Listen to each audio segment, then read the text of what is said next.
վտանգները շատ լուրջ են, առաջերտին են, որ արդեն մեր սիրելի հարևան Ադրբեջանը, եթե հավատանք նորությունները իրար մերժ են, մեկ հայտարարում, մեկ հերքվում է նույն ձև, նույն հաջողությամբ, համենայն դեպս ունենք մաս-մեդիայից ինֆորմացիա, որ եւ մասնավոր ռազմական ընկերությունների, այսպես ասած, ՉՎԿ-ների մակարդակով եւ կանոնավոր բանակի մակարդակով համար մեկ ռազմական պատրաստվածությունը հայտարարվել եւ խոսակցություններ կա, որ պետք է մասնակցի ընդդեմ միջև ցամաքային օպերացիային իր կողմից օգնելով ԱՄՆ-Իսրայել տանդեմին։ Մեր համար վտանգային է, որ այդ երկիրը արդեն համար մեկ ռազմական պատրաստվածության է, երբ որ մենք ոչ մի բանի պատրաստ չենք։ Այսինքն այդ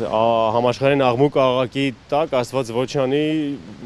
չեմ ուզում արդեն մտածեմ ինչ կարա լինի, ինչ քայլերի կարա գնա Ադրբեջանը։ Համենայնիվս եթե քո հարևան երկիրը կապ չունի ինչքան էլ քեզանից թվացյալ հերու գործերում է մասնակցում ռազմական, բայց իրականում գլոբալ աշխարհում դա մեր քթների տակ է, առնվազն նույն ձև համար մեկ պատրաստվածություն էլ մեր մոտ պետք է լինի, ես այդպես եմ